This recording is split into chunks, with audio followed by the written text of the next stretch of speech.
And now, after further review, a Clemson student's perspective on sports. It's AFR time, baby. Let's get up. Let's get rolling. That's right. Personal foul. 69. Offense. He was giving them the business. We play the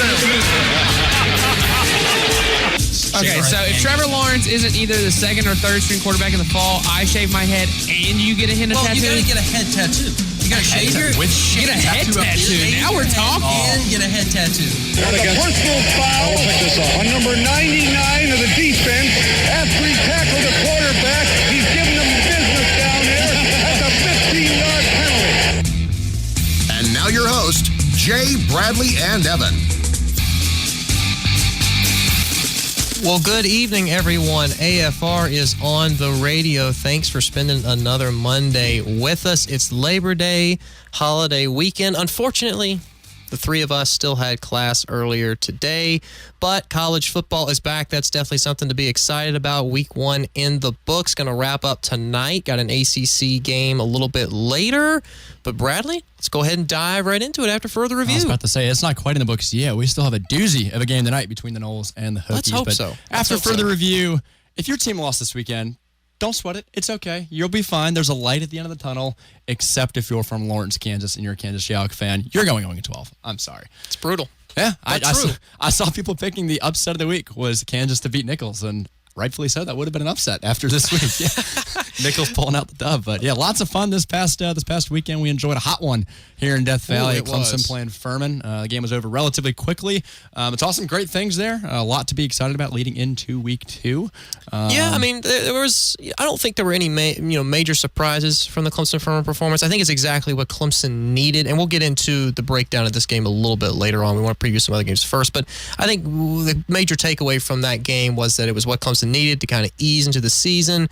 You don't want you don't want anyone getting injured. You want everybody to get playing time, kind of get comfortable. I mean, you could tell some of the guys, Kelly, Trevor, other players were a little nervous getting out there on the field for the first time in front of a crowd that size. Obviously, environment this coming weekend, A&M with game day being there is going to be equally as important. But first game we want to break down that happened this past weekend. You got the Washington Huskies traveling to Atlanta, take on Auburn in the Chick-fil-A kickoff game. Jake Browning, when he wasn't under pressure, he looked good. I mean, he went 18 for 32, threw for almost 300 yards. He was averaging 9.3 yards to completion, threw a touchdown and interception. But really, the story of this game was just the Auburn defensive line, which you and I have talked about. We knew this unit was probably going to be the only unit on the defensive side of the ball comparable to Clemson's all year. Oh, yeah. I mean, even going back to last year, we saw that slugfest between them and Death Valley. You knew that D-line was going to cause some troubles. I mean, I said it last week. I don't think Myles Gaskin is going to have any business trying to run the ball up the middle. And, they tried that out for the first quarter, and it didn't work well early on. Yeah, I thought Derek Brown on the D-line was the difference maker there. The tough part for Washington is they were missing one of their key offensive linemen. That didn't bode well. But you're right. As we saw with Shea Patterson in Michigan, under pressure did not mix well with his offensive attack for Jake Browning. I thought Washington had a great chance to win that game. I thought it was going to be a last-second finish, and it was at the very end. It was. I think, really, for me, when I was watching the game, from what I could watch, I think the game was decided when Washington drove down the field. They had a 1st and goal, and then on 3rd down and 3, Browning was rolling out, and he was trying to make a pitch lateral, and he was just absolutely smacked by Nick Poe on the Auburn defensive line, and ball squirted free, and then Darrell Williams fell on it, and you could just tell Jake Browning walking off the field after that play. I mean, it was just deflated. Yeah, I mean, that was the story of the game, was that in the red zone. Squandering opportunities. Washington was never able to capitalize on opportunities like that. Yep. And if you look at the box score now, you saw that Auburn, ended up winning the game, but it was really Washington's to lose, and they were the team that lost it. That's actually what Browning, because in the post-game press conference, Browning said, that's where we lost the game. I went to pitch it, the guy put his hand out and blocked it, and I've got to take the loss, take the field goal in that situation. And that's a tough one. Oh, it is. No, because, and we've seen this in Clemson games before. We've seen games all the time, and Dabo's preached it too. I mean, those kinds of games where the teams are equal in talent, they're decided by a handful of plays. National championship, our freshman year, decided by a handful of plays. The national championship the following year that we won, decided by a handful of plays. And it's week 1. I mean, these teams are still figuring things out. Auburn had 12 penalties in the game, so they had a lot of room to work with. A lot of adversity. Lots of things to learn here. I think you shouldn't write off Washington after this, week 1 game. There's plenty of opportunity left for them to win the Pac-12 and move on to the playoff. But a great start for Auburn. They really needed that after last season. Speaking of a team that you should or shouldn't write off, now we're going to talk about the Michigan Wolverines. They traveled to South Bend on Saturday night, played the Fighting Irish of Notre Dame. Wasn't a great Beautiful performance. Game. Yeah, no, it really was. I mean, 17-24 in favor of the Irish. Shea Patterson, he did go 20 for 30, 227 yards, threw an interception, but Brandon Wimbush, stayed poised, threw for 170 yards. I felt like of the two quarterbacks, he played better, and I really was honestly surprised by Michigan's defense not being as overpowering as I originally thought they would be. Yeah, I mean, there's a lot of talk this offseason, especially about Auburn's defense and Michigan's defense being, upper echelon of the country. I think the defense played well in the second half of the game. Early on, it reminded me a lot of the Clemson-Notre Dame game from a few years ago. We got off to a hot start, 14-zip, exactly like Notre Dame did. They eventually settled in and were able to capitalize on a lot of opportunities later in the game, but it was a little bit too much, or too little too late, I should say. I think Patterson's He did a good job. I think, like I said with Jake Browning earlier, got under pressure and struggled a lot. He had a young O-line. And we felt like this was going to be a lower scoring affair. Yeah. I mean, to jump out 14-0 in the first quarter, everything was going Notre Dame's way.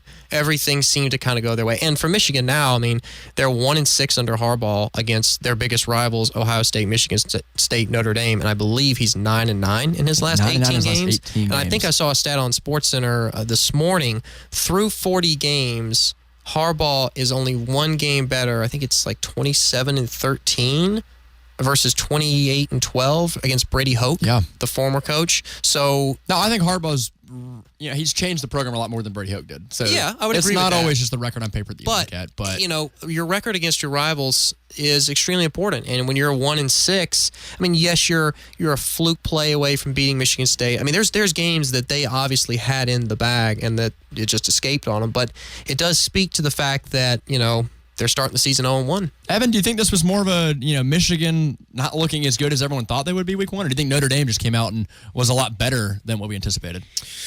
I think by the time I watched this game on Saturday, I was still jacked up off the Clemson-Furman game, which hopefully we got some time to get to here in a little bit. But I think this was more of Notre Dame proving why some people have them as the fourth best chance to make the playoff, and less our expectations for Michigan, because it seems kind of like a recurring theme at this point that we overrate one of Harbaugh's teams, and we're kind of underrating, I guess, Brian Kelly, because after that year that Notre Dame went undefeated and then got absolutely walloped by Bama in the national championship game, you wonder, why is Notre Dame preseason number 12 when they weren't all that great last year? Preaching to the choir. Yeah, and Michigan's supposed to be good this year, and I think the narrative is finally fitting, at least for 1 week, what preseason projections for Notre Dame have been. So I think it was more that Notre Dame is better than we thought they would be, as opposed to Michigan being worse. Because, I mean, all things considered, it was a pretty close game. And Notre Dame... Michigan had every right to win this game. No, Notre Dame outplayed Michigan the entire game, and yet Michigan still only lost by a touchdown. So I don't think Michigan is that bad. I just think Notre Dame played that well. Notre Dame had a good half. 69 yards in the second half. It kind of is similar to the conversation we're about to have about these two teams. Evan mentioned the word overrated.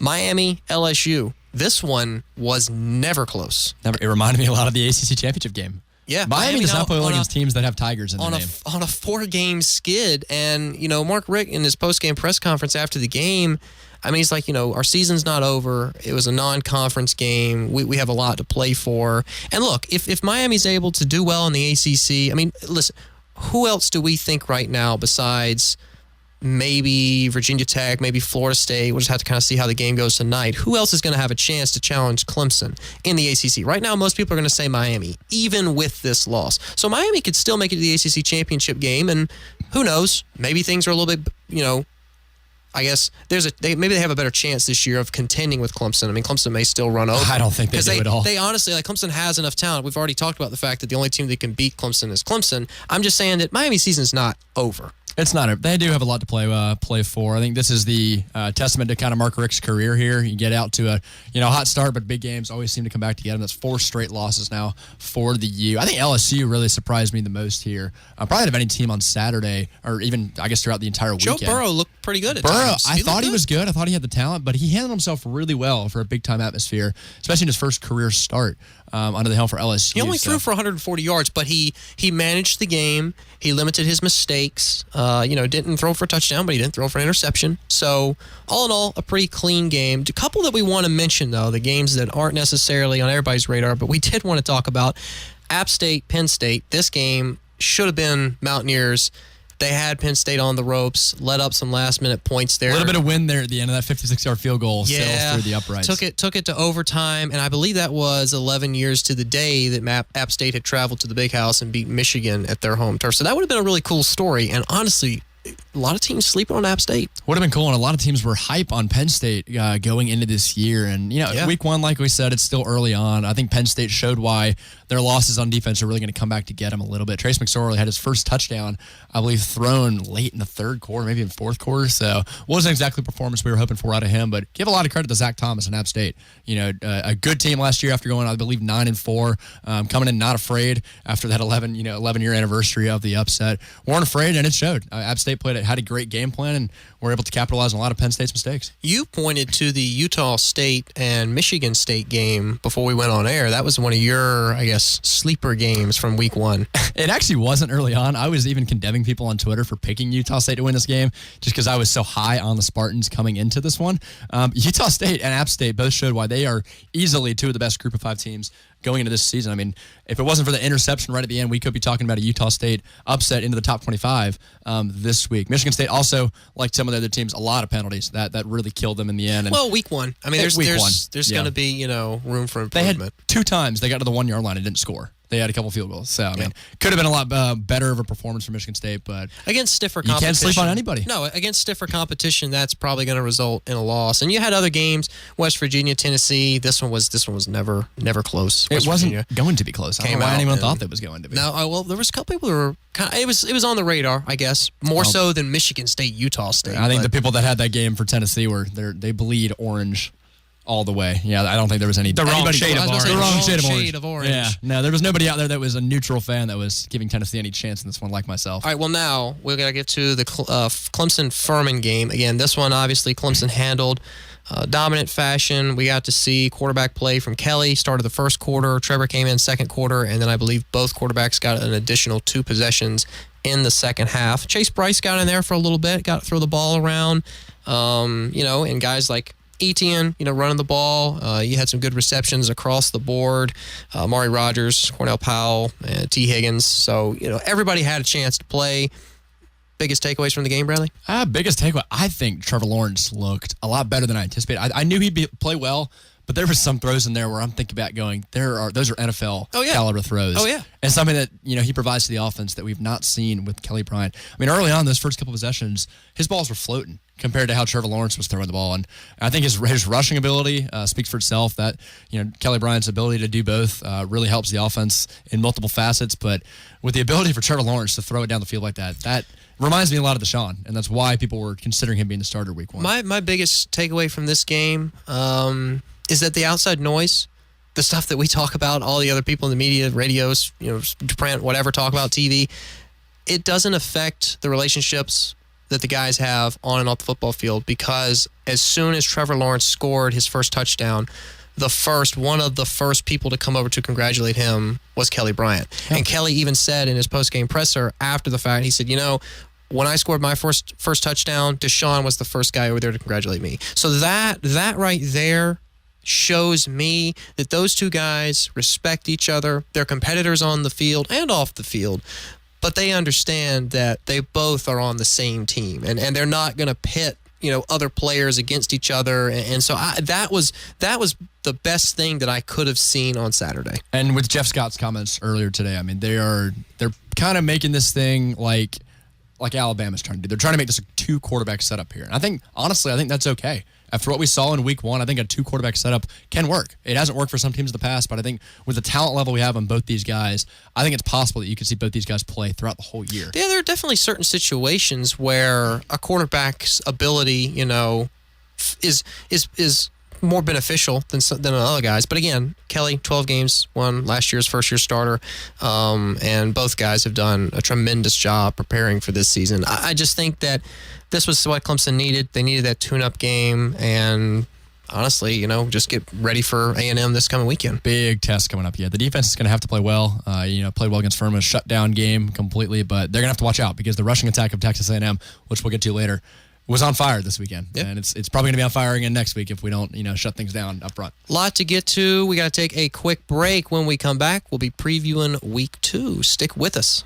Ralph Hayes Toyota has been a proud supporter of the Clemson Tigers for many years, being South Carolina's oldest family-owned and operated Toyota dealership. First and 10 at Ralph Hayes Toyota means having our best sales and service team ready to go. Every new and pre-owned Toyota comes with a Ralph Hayes family promise. Ralph Hayes and the Clemson Tigers, it's a winning combination.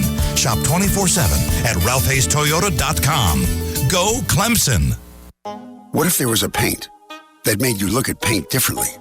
One that completely rewrote paint's genetic code, so it can strengthen any color.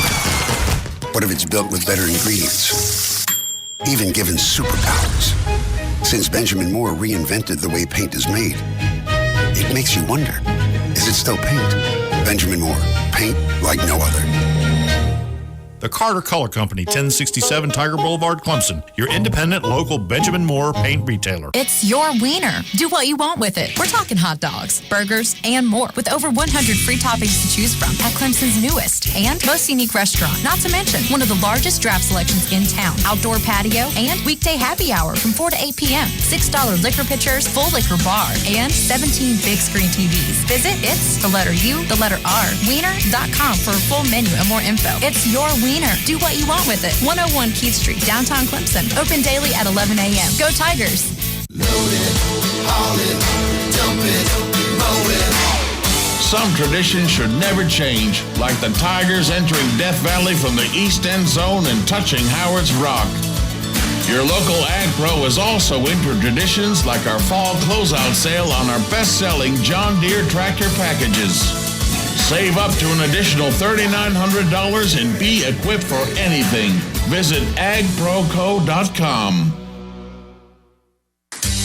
Providence Staffing has been helping employers and job seekers come together. Whether it's hospitality, general labor, skilled construction, heavy equipment operators, or housekeeping, Providence Staffing can help you in your new career or advance your current career. If you need employees or a job, put the power of experience to work for you. Call Providence Staffing, where their talent is finding your talent. Call 442-6002. Online at providencestaffing.com.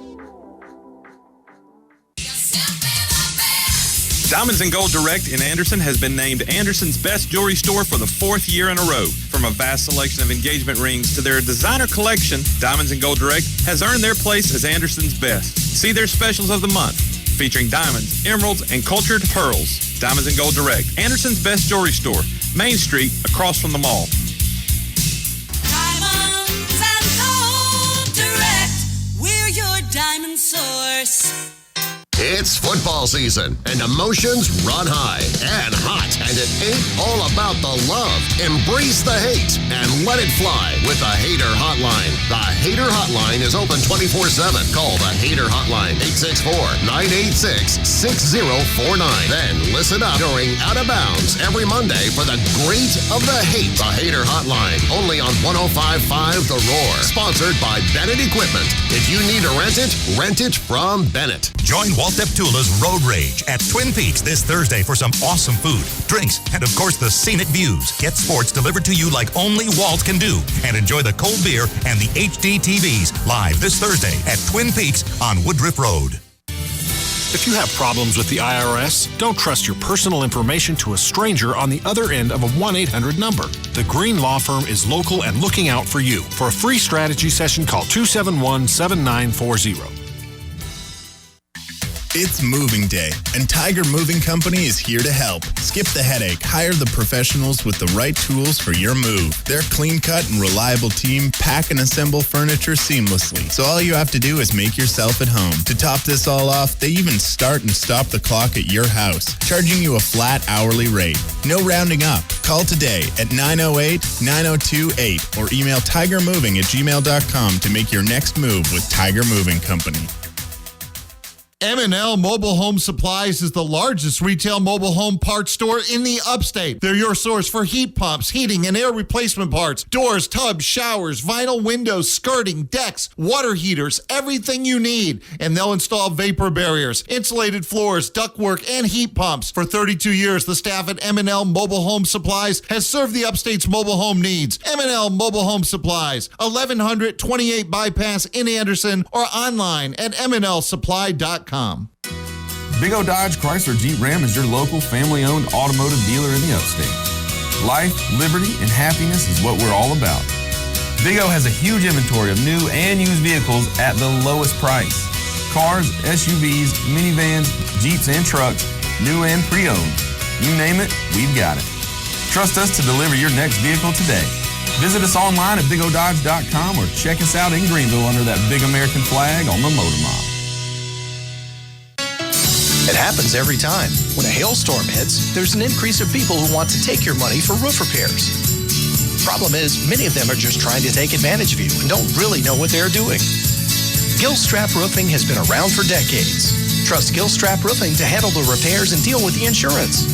Just because someone knocks on your door with a card that says they're a roofer doesn't mean they'll do quality work at a reasonable price. Call Gilstrap Roofing, 269-1232. And now, back to After.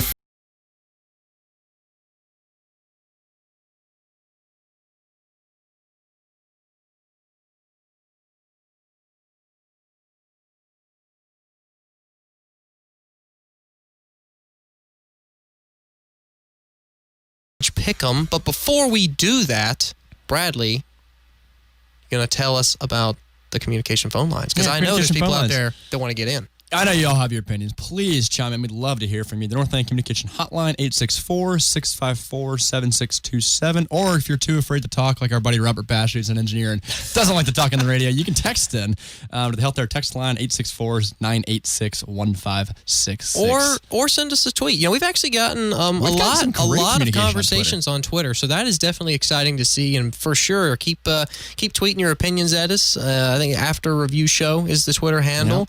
Yeah. So that's definitely something that we look forward to. But College Pick'em League, we set this up. I went 5 for 10, so not great. I believe I was 6 for 10, so I got you by 1. I still got a lot more to climb out to beat Evan from last year, though. Cinco. I went 5 and 5 as well. Yeah, so shooting 50% right now, but hey, that gets you in the Hall of Fame in the NBA. So yeah, I got to take what I can get for now. The greatest player of all time in baseball, for sure. The biggest upset of these 10 is the BYU over Arizona. It was a late game.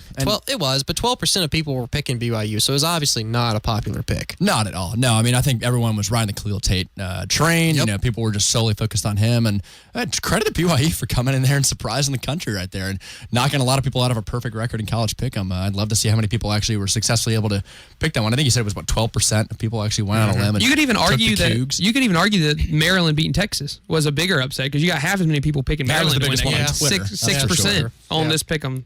Took Maryland in that one. Maryland has played, shocker. I want to say it's the last 24 times they've played a ranked team. They're 2-22. Both those wins are against Texas. Wow. So they play them. That's a nugget right there. That's a Timber baby. 2-22. They didn't even have their head coach. Ryan behind, the death of the O-lineman. Credit to Matt Cannon and his staff for the classy move on the first play of the game. I saw that. And for Tom Herman for declining that penalty. So that was great to see. Well, you look at our week 2, and we've got some really, really interesting games. So we got UCLA, Oklahoma, Georgia, South Carolina, Clemson A&M, Penn State, Pitt, USC, Stanford, and then Michigan State. And Arizona, Houston, too. Arizona State. And, yep. What I like about week 2 is, week 1, they start off with a bang, a lot of great ranked teams. You get to week 2, though, it kind of simmers down a little bit, but you got some of those, even 50-50 matchups. Just because you don't have a number next to your team doesn't mean you're not good. Not at all. I mean, I'd even stretch it to go out to the top 50, I'd like to see, just where these teams rank. But, like you said, some of those games like Arizona, Houston, is Khalil Tate going to start 0-2? Is Ed Oliver going to take control of that game? game. UCLA. They don't beat Oklahoma. They're UCLA 0-2. coming off an 0-1 start. Yeah. Can Georgia? Tell you what, that's going to be a high-powered game. Tons of. I wonder how many plays are actually going to be run in that Oklahoma UCLA game. It's going to be over. Remember when we thought, or maybe it was just me, but remember when we thought that the FAU Oklahoma game might be close? And then Oklahoma hung a 60-piece on them. I had some FAU buddies taking that barely 21-point line for FAU, and that ended within about 7 minutes of that game. Yeah, that was less close than Clemson Furman ended up being. Yeah, and you almost nailed that Clemson Furman prediction right, too, with that 48-3, I do my best. Right? Yeah, did I say 48-3 or 45-3? It was a last minute. You threw in those numbers right at the end. I think I was off by 3 points on either score. Not So bad, a dude. field Not goal at here all. and there is not too shabby. Well, let's talk about a couple of notable games for week 2, even though week 1 is technically not over. First up, USC traveling at Stanford. This is a Pac-12 game. I'm not sure if kickoff has been decided yet. 8:30 Eastern. Okay, so in Stanford. We'll be able to watch it, and it won't be 3 a.m. But won't be too far after. Like, I will be enjoying the A&M game from my comfy seat up in section 419. So I will miss this game, but I anticipate you guys will be able to catch this and make it through an 11:30 end to that game. Interesting fact here, this is the 5th year in a row that USC has begun their league play against Stanford. So, and this is actually You think with Stanford scheduling that would would never happen. But Stanford and this is USC's oldest rival, Stanford is, dating back to 1905. And what's very interesting, Stanford has won 7 of the last 9 meetings until USC swept them last year and beat them twice, once in the Pac-12 championship game. Yeah. So the last few years, this has been Stanford's game. Different this year, though. Bryce Love's healthy. He's healthy. Yep. Beginning of the year is not end of the year. Even when he's not healthy, he's still one of the most dynamic running backs in college football. We've seen in the past this rivalry has a history. Even just a few years ago when David Shaw burst onto the scene, taking down Pete Carroll and the boys over at Southern Cal. But I'm interesting to note, I saw last week, in the USC UNLV game, not a lot of people were watching that one, but USC let up 308 rushing yards. Yeah, they to didn't a look great. UNLV team. Didn't look great. Who doesn't really rush the ball very well. So, something to be a little bit cautious about there. USC's got to work on some things there. I think JT Daniels looked fantastic in his first game. Just imagine being an 18-year-old going into that environment. It's just intimidating. I mean, that's crazy no matter who is on the opposite side of the field. And he handled it much better than I would have. You're picking Stanford in this one convincing? Because for me, this is kind of a toss-up. I think it's kind of a toss-up, but the road environment with JT Daniels, he handled the home environment well, but the road environment's a whole lot different. And with Bryce Love, behind the line, I think that's going to be the difference At home, I'm inclined to agree with you. I think this is going to be a great game to watch. I'm excited to know that it is kicking off at 8:30 Eastern, so it won't be super late. But I'm probably going to go with the Cardinal in this particular matchup. USC Stanford? What you picking? By the time I turn this game on, it should be in the second half because I'm not flipping the station from. Well, hopefully the game is a blowout enough to where you could. I was about to say, if it's a 56-0 Miami-esque game that Clemson has, then you can. That'd be nice. But I'm a firm believer, at least when it comes to Clemson games, that you should, if you're not going to stay at the game the whole time, you should definitely watch it the whole time. So despite the fact that I left at halftime on Saturday, the tailgate I was at had a TV there, and we watched till the clock hit 0 because you just never know. So by the time I flipped the channel, I expect Stanford to be up by 2 touchdowns. I just think that they are an all-around more solid team, and this could potentially be the Pac-12 championship game in week 2 if Washington can't get their act together and the South Division that USC is in is weak. Call, though. That's a bold call. Yeah, I feel like Washington. But who else is going to give Washington a few weeks in their conference play, and then we can. The Washington-Stanford head-to-head matchup, I think, will determine the winner of the North Division. Even Oregon, you got to mix in them. Don't forget about Oregon. Arizona, not much love for them anymore after their opening loss. Like Arizona State too after one. Next game, Michigan State, number 11 on the road at Arizona State. Herm Edwards in his debut. They rolled all over UT San Antonio. Yeah, but they played UT San Antonio. Like, it's one game. They beat them by 42 points. Did you see? Did we not just talk about? Ohio State didn't have a coach and destroyed Oregon State. Did you not just talk about Michigan State almost losing to Utah State? I think it's kind of a fluke game, though. Not so fast, my friend. Listen, Arizona State. Penn State and Michigan State are a lot better than their week 1 games. If the season was 1 week, that's fair. But they're traveling on the road. That's the thing. Is this game was at Michigan State? I understand. And hey, this is Arizona State's first game against UT San Antonio is not comparable to what they're going to face Michigan State. Even though the game is Michigan at State home had like for them. 13 penalties in that game. But if they had a lot they could do better with. If Arizona State can come out and start as hot as they did last week, and Michigan State has to play catch up the whole night, we could be talking about a late fourth quarter game. We did see Washington going to town at Tempe, Arizona last year and take an L and an upset. It's possible, and if they can get this win, possible, no, that's what I'm saying. If Herm Edwards can get this signature win in week 2 of his inaugural season, it's going to boost the program. I'm not buying it. LJ Scott. So you think Michigan State dominates? I think this is going to be a 2-touchdown game easily. Arizona State, I had them going 3-9 coming into the season. I think Herm Edwards is a good coach, but I think Mark D'Antonio's been around way longer. He's got way more experience on the offensive defensive side of the ball. Right now, the line is a touchdown. You taking the over? I'm the under? taking that bet easily. I'm taking Michigan the under. State's covering that game. If not Arizona State, without a doubt. I mean, one game for Arizona State is not enough to judge that they can beat a team like Michigan State. I don't care where the game is played. A team like Michigan State, they got pushed to the brink by a Utah State team who finished with a losing record last year. That was I think not. you might be the that only was not, person. They're a decent team. That was not what you were saying before we went on. All I'm saying is you brought up the Utah State-Michigan State game intentionally to highlight the fact that Michigan State looked flat. All right, who would you pick in a Penn State-Arizona State game? Based after off the way Penn State played against App State, App State's a good team too. I know they're a group of 5 teams, but Utah State. Don't sleep on Arizona State. No, don't sleep on they're them. They're not that great of a team. Okay. Michigan State is way better than Evan, Arizona are State. you picking Arizona State? Or are you sticking with the Spartans here? Because I'm going Arizona State. I said out on a limb. I understand it's week 2. You hadn't had a lot of time to look at film, but I think Arizona State can keep building the wave, move the momentum. I think by default, I just have to take Michigan State, not because I think they're going to win, but I think Arizona State's going to lose. You know what I mean? You sound like that guy, I think it was Trey Wingo on ESPN that goes, you cannot lose games in the NFL and still win. Oh, no, Trent Dilfer. Trent Dilfer. And that man's got a Super Bowl. He knows what he's talking about. He just doesn't know how to talk about it. He knows how to play, doesn't know how to talk. No, I really don't think this game is going to be as good as it might look on paper. Like, you see the 2 team names, Arizona State, Michigan State, and you automatically kind of get excited because you think, oh, that's going to be a pretty good game.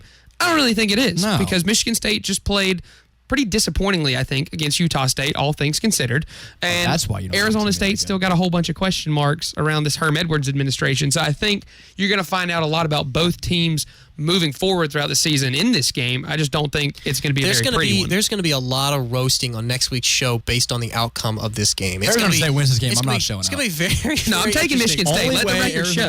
Only way Arizona State wins this game is if they whip out the distraction. Like in basketball? Yeah, the curtain. Yeah. Distraction curtain. We gotta move on though. Georgia. I'm gonna take Michigan State by 10, just Michigan for the State record. by Yeah. 10. Double digits. Yep. Next game I want to highlight Georgia traveling to South Carolina. Now, I know that we've kind of talked about this a little bit. Bradley's thinking that Georgia's going to handle this game easily. What is important to note, since the year 2000, Georgia is 5-4 against South Carolina at Williams-Brice. And if you look at the score in those 9 games, Carolina has outscored Georgia 155 to 151. That's close. Yeah, but look at the last 4 years. How about the last 4 years? Because South Carolina used to be a very decent team back in the day. They did when they had Spurrier there. But all I'm saying is that back in 2010 when South Carolina did it against number 1 Alabama by 2 touchdowns, it's happened. There is precedent, and I think even though Georgia looked amazing against a FCS opponent and was Austin... Who did they play? Austin P. Spell with a Y. It may be an interesting game late in the 4th. It's a road game for Georgia, but I think compared to those years in the past that you mentioned with that stat, I saw someone on Twitter that said that Kirby Smart and Will Muschamp, it's the guy that she, what's the saying? The guy that she was told you to worry about versus the guy you do worried about. Yeah. Muschamp's not as good. This is a trendy upset game for a lot of reasons. I mean, Williams-Brice, it can get rowdy, it can get loud. It's going to be an amazing environment for both teams. I think that if Georgia's offense can't come out and they're not clicking in the first half and South Carolina's defense plays well, then yes, it will be interesting. But if Georgia comes out and every possession they're driving the length of the football field and they keep South Carolina's defense on the field for the majority of the game and control the time of possession, then it Bentley's always folded under pressure when it comes to these big games. I don't care where the game is played. Even the Clemson game last year had all opportunity in the world to take down Tigers at home, and he completely folded. Oh, nobody picked South Carolina in the game last year. I know, and I don't think anyone should pick South Carolina in this game either. I think Georgia's a mirror image of Clemson last year. Great quarterback, great defensive play. DeAndre Swift is potentially a Heisman candidate behind the line, so that's going to help. I mean, even though they lost their 2 starting running backs last year, they're still in great shape. This game, again, is only close because, look, South Carolina on Saturday, they scored 45 points. That's more than they've scored in 5 years. Who they play, though? Coastal Carolina. That's what I'm saying. They don't score a lot against stiff competition. The only way this game stays close is if they keep it under 24 points. And that's just not going to happen. Jake Fromm's just too good of a quarterback for that to happen. They got too much experience, on the running back and out in the wide receivers. I mean, Evan, talk some sense into this guy, please. Let me play liaison and try to talk some sense into both of you here, because I agree this is a trendy upset pick, because South Carolina is not as bad as you think they are, Bradley. And Georgia's also not as good as you think they are either. You say they're a mirror image of Clemson last year. They're not. They're not that good. They're good. They're not that good. They're the third best team in the country right now. Yeah, well, the second best team in the country? Clemson. Anyway. Hey, that's no, one I'm saying, no, I'm agreeing with you. Georgia's going to win this game, and I think they should win it relatively handily, 10, 13 points, something like that. But it's going to be close, especially going into that fourth quarter, because, Jake Bentley, we like to give him a hard time for not showing up.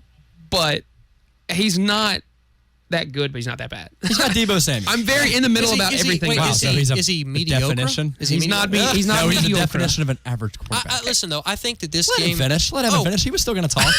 I'm just saying that Georgia's defense is good. And given the choice, I'm taking Jake Fromm over Bentley, obviously. In the backfield, I'm going to take DeAndre Swift over Rico Dowdle, and I don't think that's very close either. So is Georgia the obviously more talented team? Oh, yes. By a landslide, not even close. Yeah, but given the circumstances, the location, the time of the year that they're playing this game, this is week 2. Yeah. I think this could very easily become an upset. That's exactly why I don't think South Carolina's a chance in this game. If this was later in the year, they had more experience. Later in the year, Georgia's going to get on a roll. You got to catch them early. South Carolina might get in a roll, too. You got catch them early. What do you think's more? What's more likely to happen, Georgia or South Carolina? This is the second week of the year. South Carolina's not ready to play Georgia. Georgia's not ready to play South Carolina either. Absolutely ready to play. On the road. Jake Fromm That's why played you in the gotta Rose catch Bowl him. last year. He's absolutely ready to go into Williams. This could be South Carolina has a better chance of upsetting Georgia than A&M does upsetting Clemson, 100%. but it's not going to happen. Oh, well, Georgia's going to win. I'm not going to argue with that. I think this game will be an interesting game to watch. Obviously, we disagree on the outcome. We'll see. Somebody's going to be eating their words next Monday, and you know that somebody's going to call someone else. Get ready, out Jay. for it. I'll serve it up to you with a fork. We got to cut to one last quick break. When we come back, we will be diving into the Clemson A&M preview. Stick around. I'm Eddie Bennett. We're blessed with a strong economy. The upstate is growing with companies expanding, relocating, and adding employees. If you're turning dirt on a new project or an expansion, chances are you need equipment to help get the job done. With locations in Greenville and Spartanburg, as well as our newest location in Seneca, Bennett Equipment and Supply is your Tarkeuchi source. And we rent and sell all sorts of tools to get the job done. Remember, when you need to rent it from Bennett.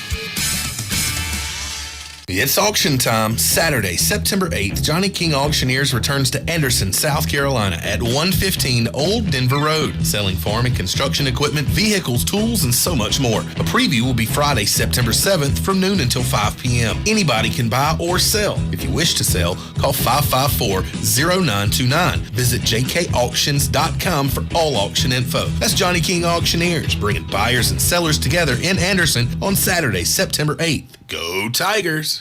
Buying a mattress can be a difficult process, but that can all change with one visit to Engineered Sleep. They are a mattress manufacturer that opened their doors to the public. You get factory direct pricing, a mattress made just for you, and free delivery all over the upstate. Your mattress will be made and delivered within 1 to 5 days. It is always great to buy local, but when you buy from Engineered Sleep, you are truly buying from the best. Their showroom at 627 Congaree Road in Greenville is open Monday through Saturday. Sleep like a champion with your Engineered Sleep. No one plans a plumbing problem. Lucky for you, Roto-Rooter is there 24/7, 365, just like they have been for over 30 years. Locally owned by proud Clemson alumni, they'll handle anything. Plumbing inside or out, home or business, from sinks to disposals to septic tanks. They are the experts, serving the upstate and western North Carolina. Call 288-7686 or online at rotorooter.com. Call Roto-Rooter, that's the name. And away go troubles down the drain. And now, back to After.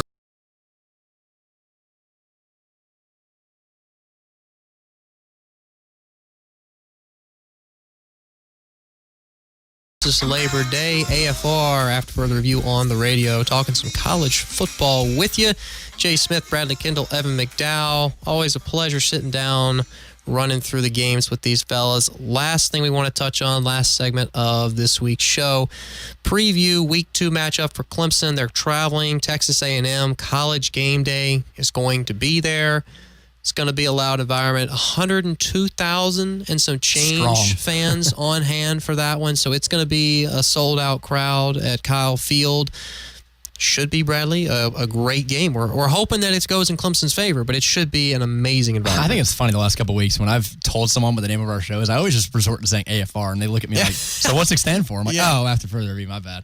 So used to that. But yeah, geared up for this game. I'll be there, driving out 16 and a half hours out there to arrive in College Station. Well, now, you're not going to be driving. Some other poor fella's going to have to I'll drive. drive for 4 hours, then kick back and chill for 12 hours. So y'all are going to switch. We're splitting this up. Splitting it up? 4 hours apiece. We got Probably to the safest thing to do. tailgate spec picked out. I mean, you're driving middle of the night. I don't want to risk anything here. We got to get there safely, but should be a fun game. I'm looking forward to it. I think, and this is, obviously the clash with the coaches, Jimbo Fisher. Just can't pry Dabo Sweeney away, even though he's in the SEC now, but should be fun. I wonder how far in advance, and it's really a Google question because I don't think anybody's going to know off the top of their head, but I wonder how far in advance this game was scheduled, because obviously we know that schedules are planned far down the road. At least 2 years. There was no inclination or no inkling that Jimbo Fisher was going to end up at Texas A&M before this game was scheduled. No, but even if he wasn't, this is still a tremendous environment. 100%. Clemson. I mean, this is 100%. easily something you want to see on your schedule, no matter who's coaching this game, just based on the names alone. Is it not a home and home? I'm not aware. Is it not a home and home? It is a home and home. We play them next year. So we will play them next year. I mean, we announced Georgia's being scheduled in 2024. Yep. So lots of SEC teams coming to town. But I thought it was interesting. 4-4 is the record for Jimbo Fisher against Dabo Sweeney since 2010. So some history there, 8 games to be exact. So we'll see who settles the score here in the 9th game. Also interesting to note, the last 2 times the game day has been there for a Clemson game. If you can remember, it was last year, for the Louisville and the Virginia Tech game. Both games won by the Tigers. 26-14 were the scores for that game. The headgear, Corso, please pick A&M. Some Clemson faithful say that it's a curse. I know that when they were here for it was Louisville. It was not Notre Dame. We confused the heck out of Reese Davis. We started booing, or the Clemson students began to boo when Corso picked them for the game, much to the confusion. They've been to A&M a lot. I mean, even just since Johnny Manziel was there, I mean, they've been there at least 2 or 3 times a year, it feels like. I mean, it's a great environment. 100%. I know some people out in Stanford, like we talked about earlier, were a little disappointed they didn't get game day for the USC game, and even South Carolina fans were a little there was definitely a lot of people in Columbia that felt like, and I guess that's warranted, but I think A&M. Well, they're not ranked. No, they're not. Right now. They're a pretty darn good unranked team, I can tell you that. Yeah, like I said, just because you don't have a number next to your name doesn't mean you're a great football team. A couple interesting stats about these two squads before we jump into more of the preview. Obviously, both teams have a pair of national championships, but these teams in all-time wins are stacked right next to each other. A&M clocks in at 16th all-time with 733. Clemson clocks in at 17th all-time with 730. Wouldn't that be great if it was like one game separate? I know. Where they were tied, and this was the tie break. That would be that'd be very interesting. But yeah, just some nuggets about these two schools, which I'm looking here, and a lot of similarities in number of bowl games that they've played in and their bowl record percentage. Weeks in the AP poll, A&M has 436 weeks, Clemson 420.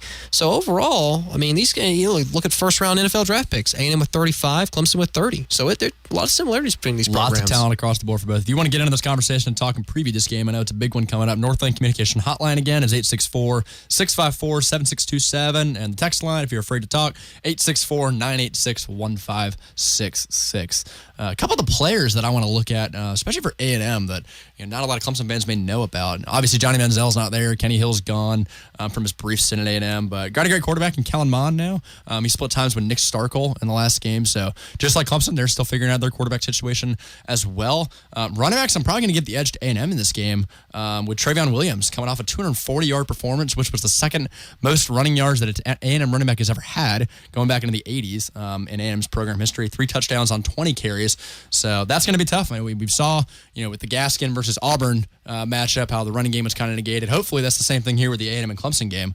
But the defensive line for A&M as well, also really good. Had 12 tackles for loss last year. This one guy did, Landis Durham, to go along with 10.5 sacks. So will be tough for us to move the ball. We're going to have to probably use a lot through the air as opposed to on the ground. And that's where, Trevor Lawrence probably is better suited if he needs to pick apart a secondary. Obviously, Kelly Bryant is going to have the big game experience of being able to handle that kind of environment, especially on the road.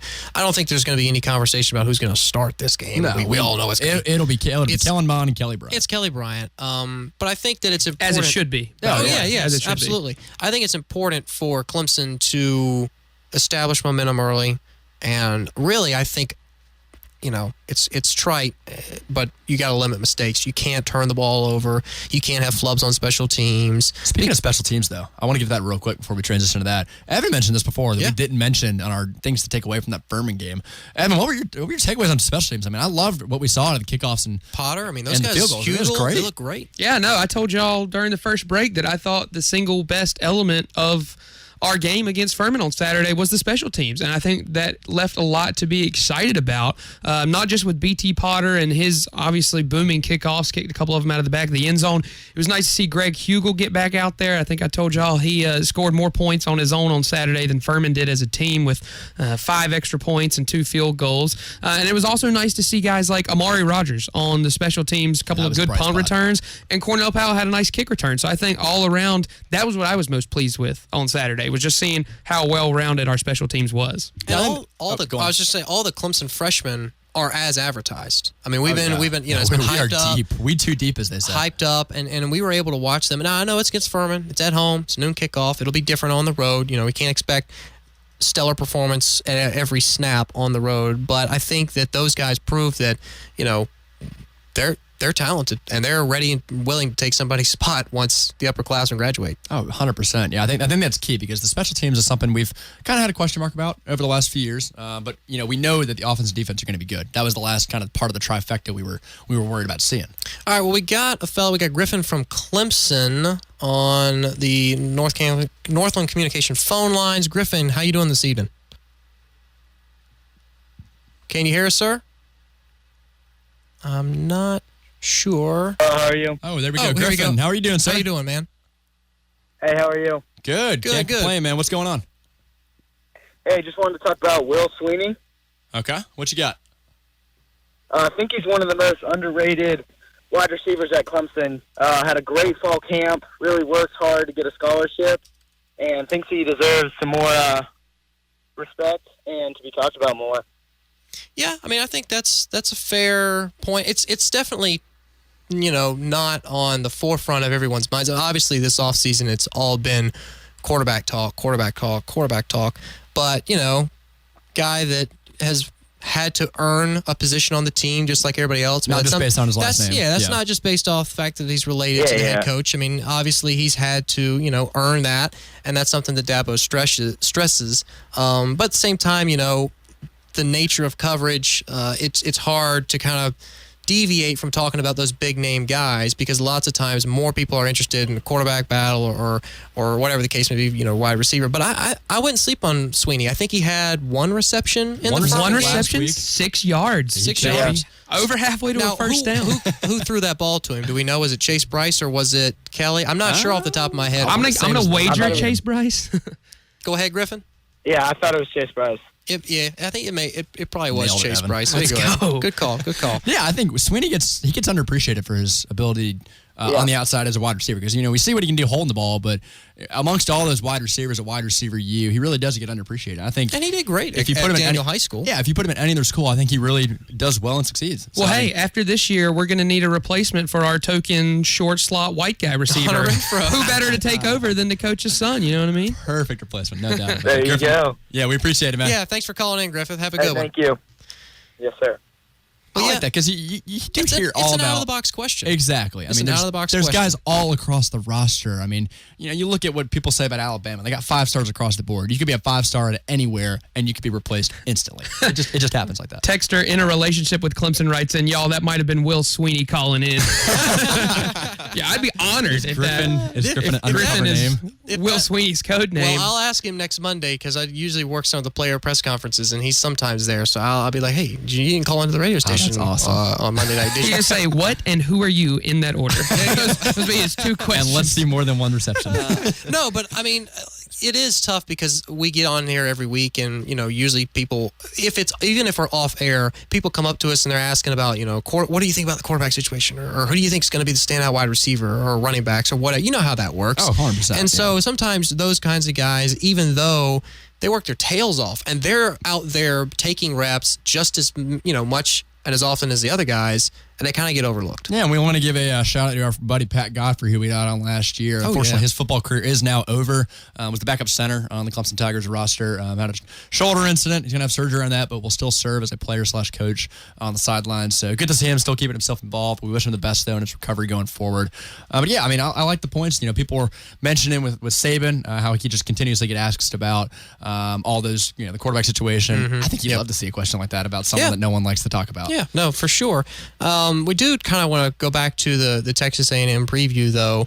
Do you think, is this a game that Jimbo Fisher should realistically expect to win? Or is this just a game where we just don't want to embarrass ourselves? What's your opinion? Do you feel like A&M has a legitimate shot at knocking off the number 2 team in the country in week 2? No, they're an experienced team, 8-4 last year. Under a coach that we know. A coach that's got experience against Clemson. Do. The game plan is going to be great. We know that for a fact. He's going to have something planned out perfectly to play against Clemson. Now, can they go and execute is a different story. We don't Can quite they know. execute against that level of competition, that level of talent? A lot different than Northwestern State week 1. In the opening week, they only allowed 21 yards on the ground. But that was... That was against Northwestern State, an FCS Northwestern. opponent. I think it's interesting to note that A&M not only plays Clemson in this week, but 2 weeks from now plays Alabama on the road. So you get the top 2 teams in the country on your schedule. Imagine if A&M splits those games. Like, let's say they beat us and lose to Bama, That's a top or 20 lose team all of a sudden. No, they split those games. You're looking at a potential SEC contender in A&M going down the stretch if they can beat Bama and they've got preferably beat Clemson. Plenty of opportunity to spoil a ton of people's seasons. Even South Carolina on the road, play Mississippi State on the road, Auburn on the road. That's actually 3 straight weeks, by the way, which is going to be an incredible stretch.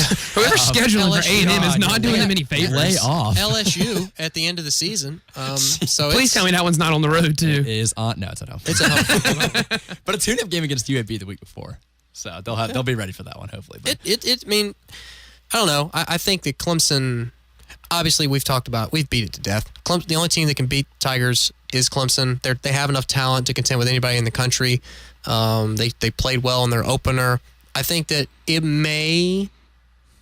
team may have a little bit of pregame jitters or like first quarter, second quarter You jitters. talking about A&M? No, I'm talking about Clemson. Okay, yeah, for sure. I'm talking. On the road. Yes, I know Kelly Bryant has handled those games before, but you never know. If there's a bad snap and the ball's fumbled and we've turned the ball over. Those kinds of things can affect, your momentum throughout the entire game. Yeah, and we saw in week 1, the first couple possessions, he was probably a little bit nervous after the whole pressure we've been seeing out of him throughout the entire offseason.